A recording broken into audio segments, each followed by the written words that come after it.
Pronunciation test. So, yeah. Today I'm going to talk to you two young people who are both doing voluntary work in the sports sector. First, there's Liam Parker, who is a keen BMX biker and does a lot of work at a sports center. And then there's Debbie Sanford, who has volunteered to help with so many different sports and who now has a paid job with a sports organization. So, Liam, tell us a bit about the place you work. It sounds really interesting. Yes, it's really cool. Basically, it's a huge space where lots of sports and cultural events take place. It used to be a shipbuilding hangar, but the company went bust years ago. The building was taken over and completely renovated and repurposed about 5 years ago. Now we have facilities for all kinds of urban sports like skateboarding, breakdancing, parkour, kick scooter. Hang on a moment.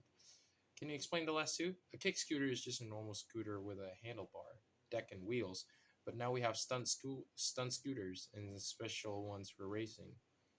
And parkour has been around for a while now. It's a way of moving around in urban environment. It developed from military training. It involves climbing, running, vaulting, jumping, swinging, and stuff like that. Everyone's seen it on TV and videos, people jumping off incredibly high buildings between roofs and things. So, what are you involved with? My passion is for BMX and I want to get other people involved in the sport, but I do all kinds of things at the center. I make sure the bikes and scooters meet safety standards. Excuse me. I check the tracks and ramps so they are clean and no one can slip and hurt themselves. I teach kids the basics of BMX and do demonstrations. I sometimes cook in the burger van too. Right, so you've learned a lot of skills. Yeah, at first I was a bit nervous about speaking to groups. Now I have no problem giving safety inductions to people. I had to learn sport-specific first aid in case anyone hurt themselves. Cooking hygiene for the burger van, mats for taking money at the till. I've had a lot of training in different areas and gained useful certificates. So all that training will be valuable when you come to look for paid work? Absolutely. I'm still only 18 and I've been volunteering for 2 years. I'd like to stay in this sector and find full-time paid work. So obviously all my experience and skills will help a lot. Thank you, Liam. And now our other guest has made the jump from voluntary work to paid work. Debbie, you've been involved in many different sports in your 22 years, haven't you?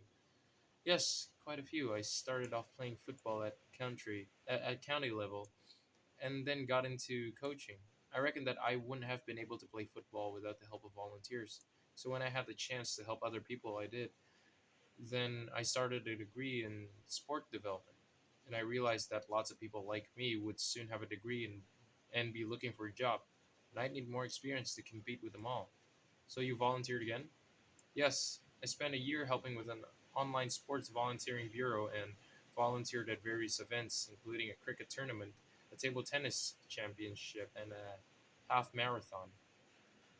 Wow, that's a lot of experience. Yes, I must add that I don't actually play cricket or table tennis myself, though. I do run. You don't have to be an expert in a sport to volunteer. There are lots of jobs that need doing. And you finish your degree and you're working? That's right. I wrote my dissertation on the and recruitment of volunteers. Now I manage volunteers for an organization promoting swimming. I also organize events at a national level. I would never have got the job without all my volunteering experience. It helped me loads. And finally, a question for you both. Do you think we sometimes exploit volunteers in this country? Are they doing things for free when they ought to be getting paid? Liam, I believe that you volunteered for about 10 or 20 hours a week. Do you ever feel that you should be paid for what you do? Well, of course. It would be nice, but the organization I help is nonprofit making.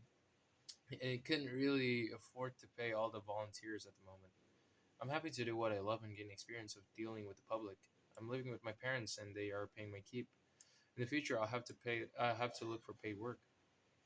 I think many volunteers feel they want to give something back for their sport. It was like that for me with football. Ideally, it would be good to have more paid positions, but we also need volunteers. Sport just couldn't find function without them. It is really important to give people recognition for what they do, though. Thanks very much for sharing your experiences. And now we are going to move. That is all for the test. Thank you.